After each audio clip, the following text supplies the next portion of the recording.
ఉదయం వంశీ గారిని కంకిపాడు పోలీస్ స్టేషన్కి హనుమాన్ జంక్షన్లో ఉన్నటువంటి కేసు రీత్యా ఇక్కడికి విచారణ కోసం కస్టోడియల్ విచారణ కోసం కంకిపాడు తీసుకొచ్చారని చెప్పి అందరికీ తెలిసిన విషయమే. అది రాత్రి నుంచి శ్వాస అందక ఇబ్బంది పడుతుంటే హాస్పిటల్ తీసుకొచ్చారని టీవీల్లో చూసి, టీవీలో అన్నింటిలో కూడా వంశీకి అస్వస్థతగా ఉంది, కంకిపాడు హాస్పిటల్కి షిఫ్ట్ చేశారు పోలీస్ స్టేషన్కి అని చెప్పి టీవీలో వస్తుంది. అందరం పరిగెత్తుకుని వచ్చాం.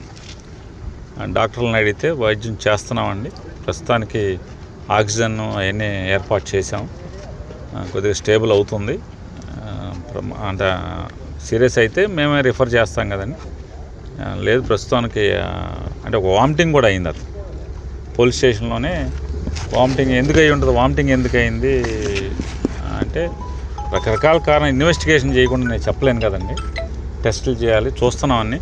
ఒకవేళ అంటే రకరకాల కారణాలతో అంటే కడుపులో ఇబ్బంది అయినా లేదా బ్రెయిన్కి ఆక్సిజన్ తక్కువ అందినా వామిటింగ్ వస్తుంది,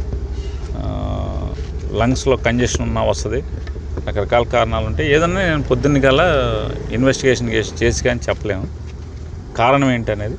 ప్రస్తుతానికైతే ఆక్సిజన్ అయి పెట్టి ఇంజక్షన్స్ అవన్నీ చేశాను, సెలైన్ పెట్టాను అని చెప్పారు. దాని మీద కొంచెం కుదుట పడిందని చెప్పని అంటే పోలీసు వారు కూడా, సార్ ఆయన కస్టడీలో ఉన్నారు కాబట్టి మీరు బయటే ఉండాలి కాబట్టి అంటే సార్ పొద్దునే వద్దామని చెప్పని అందరం, ఆయన శ్రీమతి గారు కూడా ఇప్పుడు వెళ్ళారు, పొద్దున్నే మళ్ళీ వచ్చి ఎలా ఉంటుంది అనేది చూసుకుంటాకని చెప్పని. ప్రస్తుతానికైతే స్టేబుల్గా ఉందని చెప్పి డాక్టర్ గారు చెప్పారు. వంశీని కూడా దూరం నుంచి చూస్తే, కిటికీలో చూస్తే ఆక్సిజన్ అవన్నీ పెట్టి ఉన్నాయి, సెలైన్ వెళ్తుంది, బాగుండాలని కోరుకుని. అట్లాగే ప్రభుత్వం వారిని కూడా, ఎవరైతే ప్రభుత్వాన్ని నడిపే వాళ్ళని కూడా కక్ష ఉంటే సంవత్సరం జైల్లో వేసుకోవాలి, కానీ మనిషిని తుదముట్టించేయడానికి లేదా మనిషిని చంపి తద్వారా ఆనందం పొందుదామని కనుక, పైశాచిక ఆనందం పొందుదాం అనుకుంటే ఇంతకన్నా మీ ప్రభుత్వం లేకపోతే ప్రభుత్వాన్ని నడిపేవాళ్ళు మీకే నష్టం, మీరే దిగజారుతున్నారు అనేది ప్రజల దృష్టిలో కూడా చూసుకోండి.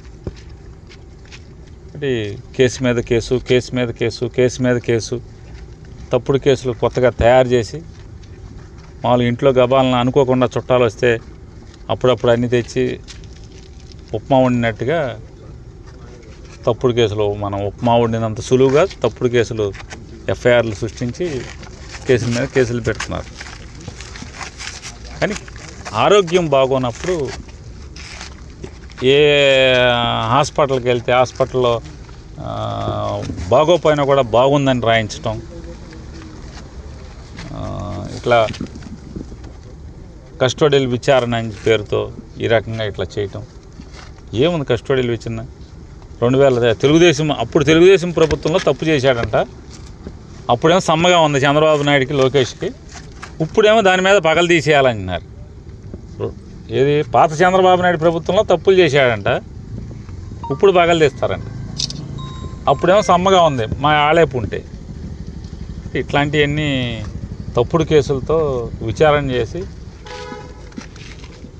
ఇది ప్రజలు హర్షించరు. ప్రజలు మంచిగా పరిపాలించండిరా బాబు అంటే వేసిన ఓటు ఎంతమంది వేల మంది వైఎస్ఆర్ కాంగ్రెస్ పార్టీ కార్యకర్తలను కొడతాం, నడవలేకుండా చేయటం ఏంది.